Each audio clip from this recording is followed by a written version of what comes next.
What's going on, everybody? Not here, and I want to do a little bit of a controversial video here, and I want to talk about Avatar: The Last Airbender. So, this is Universes Beyond Magic the Gathering set that comes out November 21st, and my initial thought on this set was, "Oh, it's cool." I remember Avatar as a kid, blah blah blah blah. But the more I think about it, the more I kind of wanted to look at how popular is the IP, and for those of you who have stores out there, I'm sure you're most likely experiencing the same thing that we are, where all of our nerds are talking about Avatar: The Last Airbender. They could give two shits about Spider-Man, which is great, but that doesn't necessarily mean that there's going to be more money flowing to Avatar than what there is for Spider-Man, and that Spider-Man is going to be far less demanded, if you will, or less popular than what Avatar is. So I want to talk through this, and obviously, let's get the 800-pound gorilla on the table here. Avatar: The Last Airbender is, in my opinion, not going to have serialized cards. And the reason I say that is Spider-Man does not. Avatar: The Last Airbender is already well along in its print life cycle. In fact, it's probably going to start shipping in the next 2 weeks, 3 weeks from Japan to get here in time, assuming they're printing the collector boxes in Japan now for Edge of Eternities. They printed them in Texas, most likely because they were trying to avoid any risk related to the tariff situation. Do not know where the Spider-Man collector boxes are printed quite yet. I'm sure if I did 5 seconds of research, I could figure it out, but I don't really care that much. And it's not super relevant for this. But I think Avatar's already behind the 8 ball because we're not going to have serialized cards in the set, most likely. The second item that it has against it, which we don't have with Spider-Man, is we have a lot of ancillary SKUs. So we have, and just so you guys know, we have the regular SKUs here: play, collector, regular bundles. The Commander bundle is the gift bundle. So this is your nine packs, and your 9 play packs, and your collector pack. But then you have Jumpstart, and then you have pre-release packs, and then you have the beginner box and scene boxes again. So it gets a little bit diluted because the Jumpstart product has, early on in the history of these, it was really good. Then it got really diluted as they tried to push it out for every single product and every single set.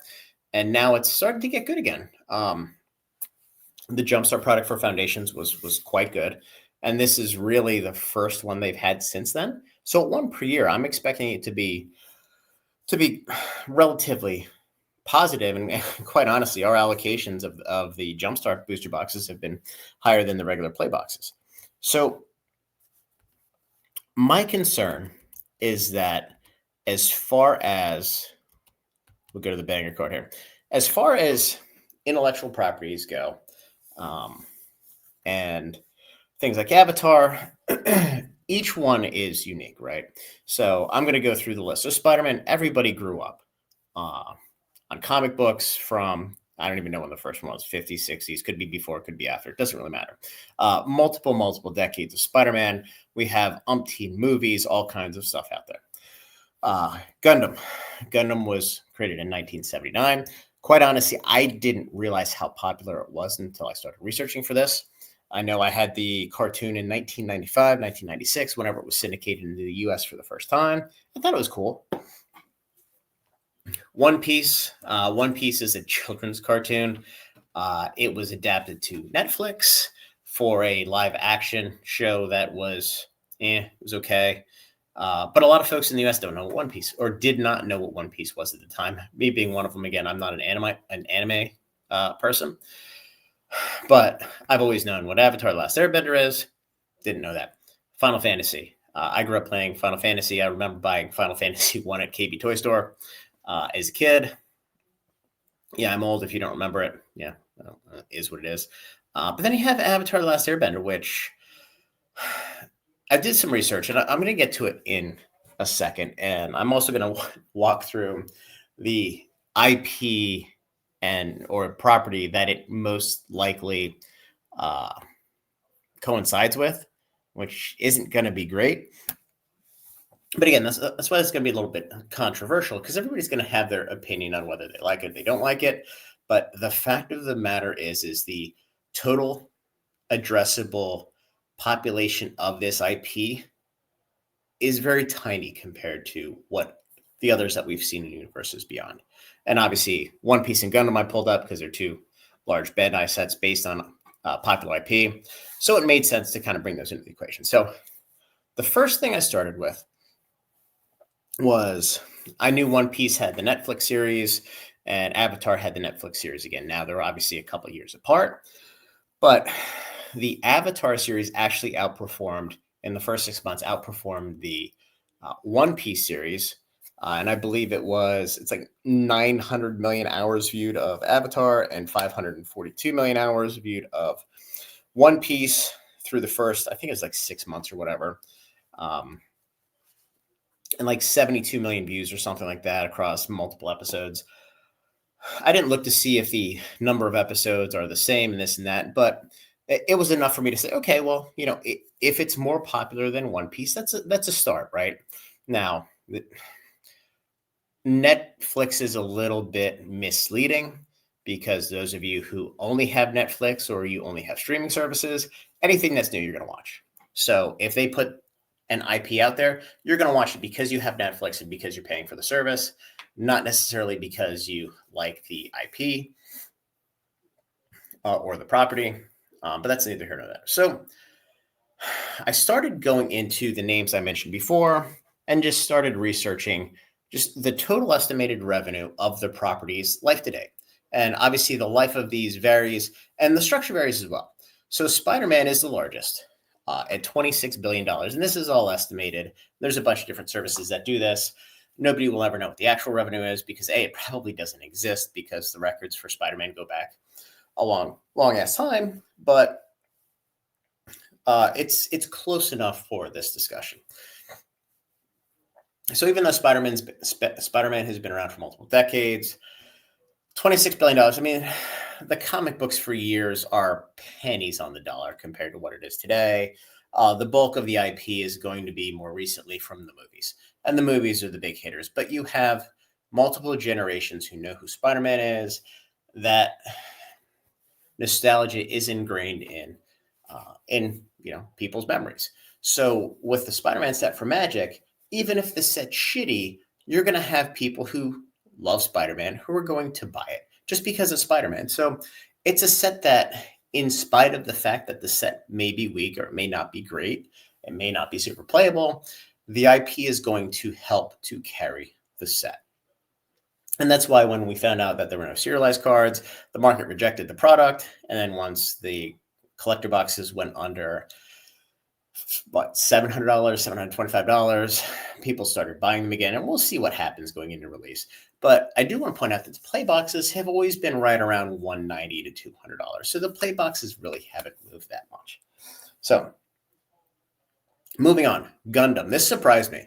Gundam is it also $26 billion worth of revenue life to date.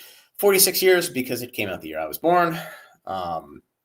The almost identical revenue to Spider-Man, which is super interesting because there haven't been any Gundam movies in the US. I think there's one or two cartoon movies or whatever, but they don't really count. So Gundam is much larger than what people give it credit for because, it's obviously huge in Japan. Now, One Piece, $20.5 billion.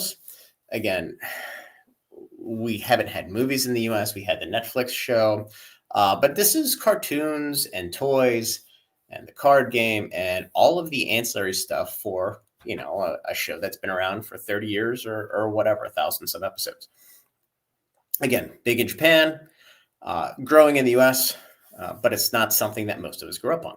Now, Final Fantasy. So Final Fantasy is a little bit of a different animal. It does not come from a cartoon. It actually comes from video games. For those of you who don't know, everybody should know, but whatever. So there's 16 or 17 regular video games. You have a couple different MMOs. And then now you have the Final Fantasy set. So Final Fantasy estimated revenue life to date is $20 billion. So just a slight little bit less than One Piece. But everybody in the US who grew up playing Nintendo, Super Nintendo, generally speaking, knows at least what Final Fantasy is. Now, I think there's been one or two movies that have been epic failures. So I wouldn't I wouldn't really point to the cinema aspect of this as moving the IP forward. Um, but everybody knows what it is. And with the Magic set, you have a strong IP. You have an ingrained IP in the culture in North America of nerd folks such as myself who enjoy Final Fantasy, and you had a game that was extremely well designed and the cards were very playable. So it kind of checked all the boxes, which is why we see what we see with the demand for Final Fantasy going through the roof. So that brings us to Avatar. And this isn't going to break the set, but the warning signs are here. And I'm just raising the flag that if the set isn't super playable, in my opinion, I don't see the IP being large enough to carry the set. So the estimated sales for Avatar: The Last Airbender through its 20-ish year existence is about $5 billion. Now, the problem with that number is the bulk of it has come from the two movies. I haven't watched either one of the movies. I've watched some of the cartoon. In fact, I was on a flight the other week, and on the free American Airlines Wi-Fi entertainment, they had Avatar: The Last Airbender. So I started watching the first episode, and it's like, okay, whatever. It's a little slow. It's fun, whatever. But it's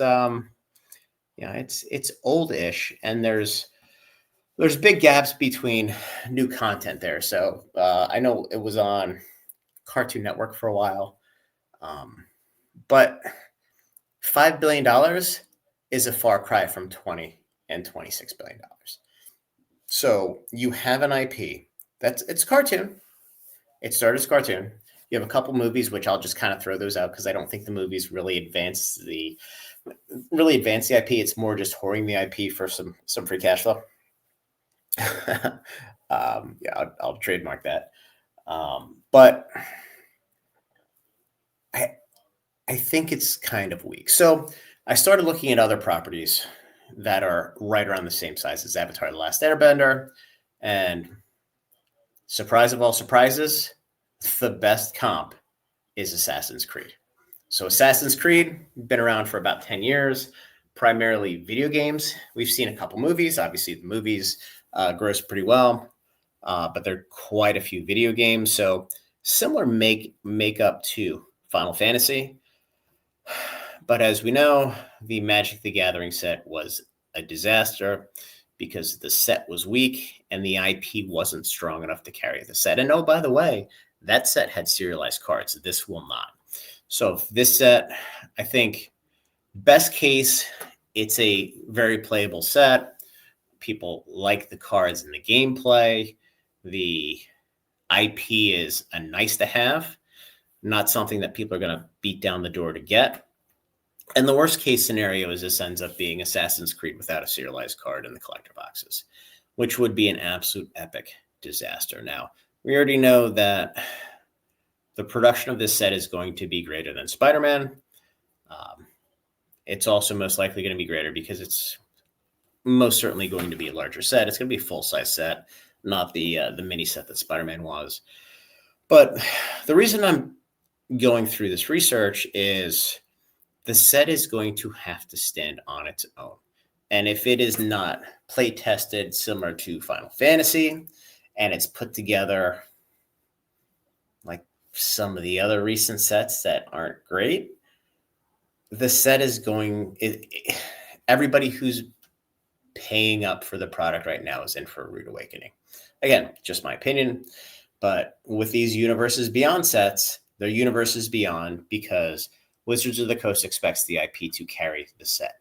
The IP is so narrow, it will not carry the set if the set isn't playable. And oh, by the way, it is a Paramount/Nickelodeon property, the same as SpongeBob. I'm guessing that Wizards of the Coast has a license to all the Nickelodeon properties now because they did the SpongeBob Secret Lair. Nothing really jumps out as being super interesting. Didn't they do a Ghostbusters one too, which would have come from the same place, maybe. So anyway, guys, hopefully this was interesting. Feel free to disagree and tell me that Avatar is the best IP of all time. You're wrong. The numbers prove it. But look, let's hope it's a banger set that is well put together, and it can trump the fact that the IP is tiny compared to the other Universes Beyond sets, and there's no serialized card. So anyway, guys, like the video, subscribe to the channel, join the Discord, and we'll talk soon.